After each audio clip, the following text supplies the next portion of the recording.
Merhaba arkadaşlar, kanalıma hoş geldiniz. Bugünkü modelimizde şöyle güzel bir ipimiz var. Bununla başlayacağız. Saten bir ip, orta kalınlıkta. Şöyle göstereyim. Şişlerim 3 numara. Modelimiz oldukça güzel, gösterişli ve yapımı kolay. Yapım aşamalarına geçmeden önce kanalıma abone değilseniz abone olup videolarımı da beğeniyorsanız beğeni yapmayı, yorum yapmayı, beni desteklemeyi unutmayın arkadaşlar. Şimdiden hepinize teşekkürler. Dilerseniz yapım aşamalarına geçelim. İlmeklerimizi alarak başlayalım. Bu model için ilmek sayısı 8 ve 8'in katları artı 6 ilmek olması gerekiyor. Yani her model 8 ilmekten oluşuyor. En sonuna 6 ilmek ekleyeceğiz. Şöyle ilmeklerimi tamamladıktan sonra birkaç sıra haroşa lastik yapacağım ben. Siz de istediğiniz lastiğin üzerine kurabilirsiniz. Model lastik istemiyor. Lastiksiz de yapabilirsiniz. Ben tamamlayıp geliyorum. Evet, şöyle kısa bir lastik hazırladım. 2 diş haroşa oluştu. Yani 4 sıra düz örerek hazırladım. Modelin birinci sıra ön yüzündeyim. Modelimiz 8 sıradan oluşmakta. Birinci sıra ön yüzündeyiz. Kenar ilmeğinden sonra bütün ilmeklerimi düz örüyorum. Dediğim gibi model lastik istemiyor arkadaşlar ama isterseniz lastik üzerine kurabilirsiniz, isterseniz lastiksiz kullanabilirsiniz modeli. Bütün ilmeklerimi düz örerek devam ediyorum. Birinci sıra ön yüzündeyim.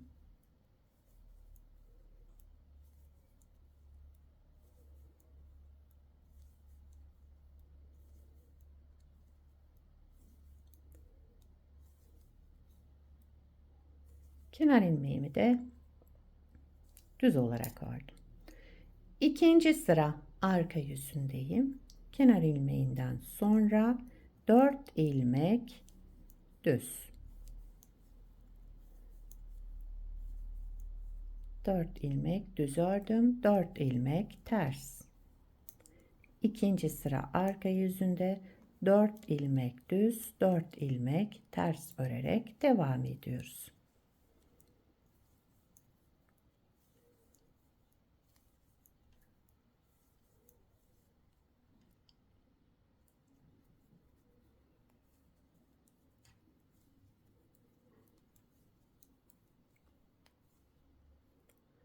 Dört düz ilmekle sıramı tamamladım.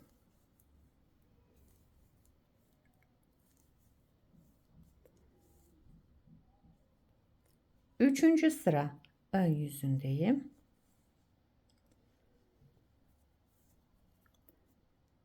Kenar ilmeğinden sonra bütün ilmeklerimi yine düz örüyorum.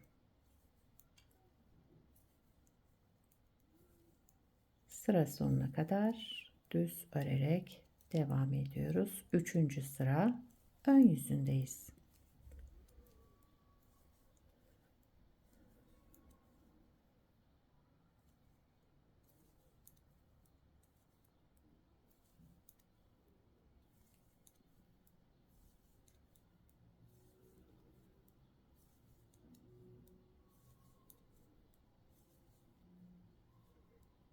Kenar ilmeğimi de düz olarak ördüm. Sıramı tamamladım.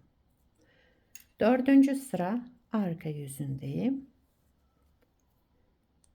Kenar ilmeğinden sonra yine 4 düz 4 ters ilmek örerek devam ediyoruz. Dördüncü sıra arka yüzünde.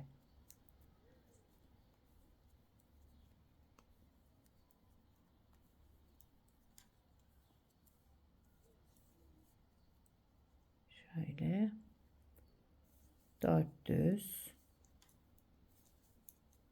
Düzlerimiz haroşa oluyor arkadaşlar. Bakın ön yüzünde arka yüzünde düz örüyorum. Buradaki 4 ilmeğimi de ters örüyorum. Yine sıra sonunda 4 düz ilmek.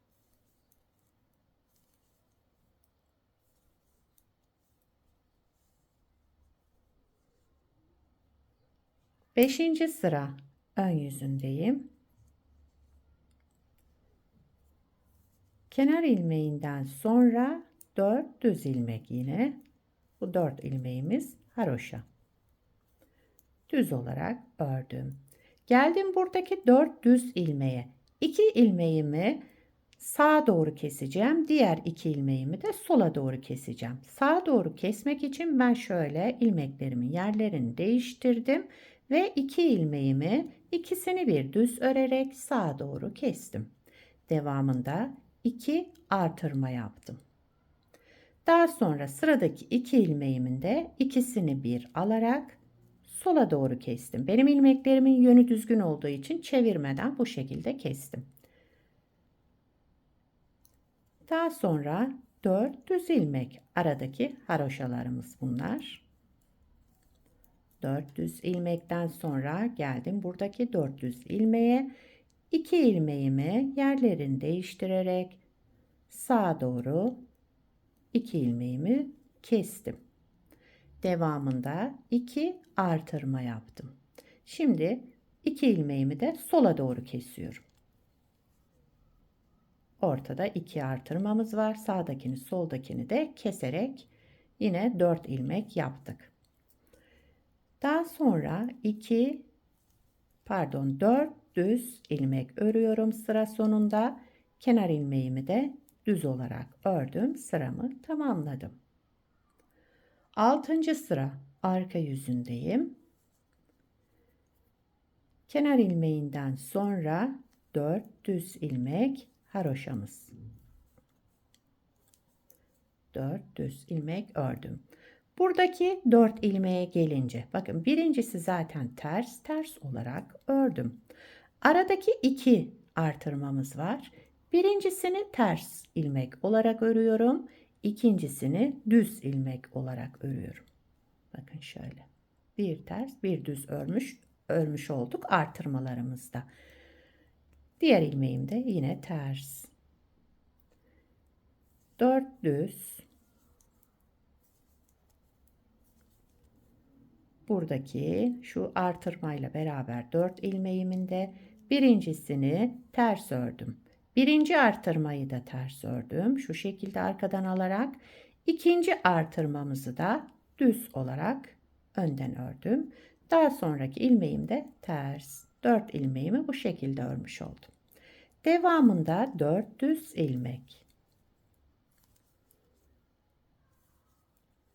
Kenar ilmeğimi de düz olarak ördüm. Sıramı tamamladım. 7. sıra ön yüzündeyim. Şöyle. 7. sıra ön yüzünde kenar ilmeğinden sonra 4 düz ilmek. 1, 2, 3, 4. 4 düz ilmek. Devamındakileri de yine düz olarak örüyorum. 7. sıra ön yüzünde bütün ilmeklerimi düz olarak örüyorum. Haroşalarımız zaten düz olarak örülüyordu. Buradaki ilmeklerimi de düz örüyorum yine.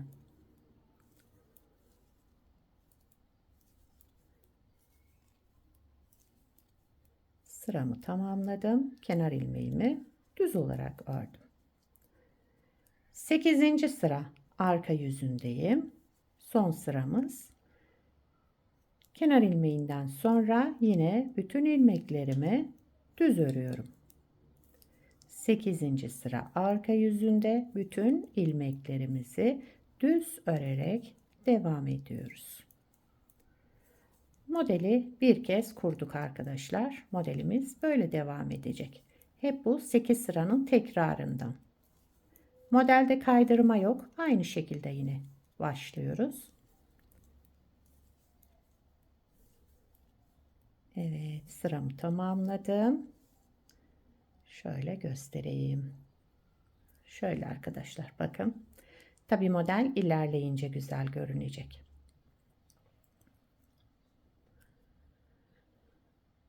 Modeli bir kez daha başlamayalım. Anlaşılmayan yer olduysa videoyu tekrar baştan izleyerek kurabilirsiniz. Şurada birinci sırada nasıl yaptıysak aynı şekilde başlayarak devam edilecek.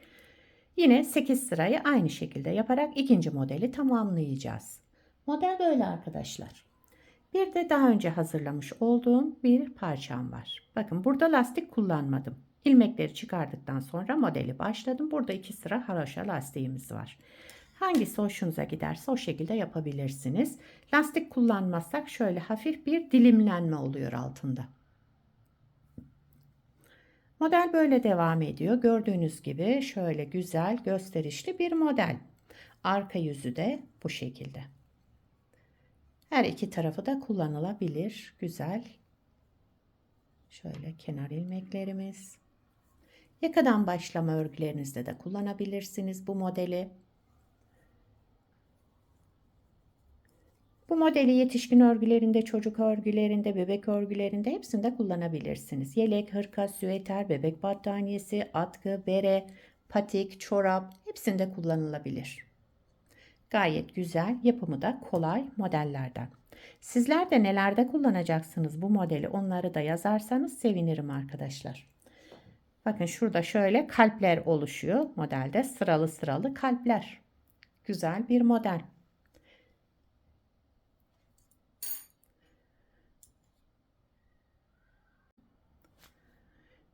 Beni buraya kadar izlediyseniz bir beğeni yapmayı, yorum yapmayı, beni desteklemeyi unutmayın arkadaşlar. Şimdiden hepinize teşekkürler. Yapacak olanlara kolay gelsin. Bir sonraki videoda görüşmek üzere. Hoşça kalın.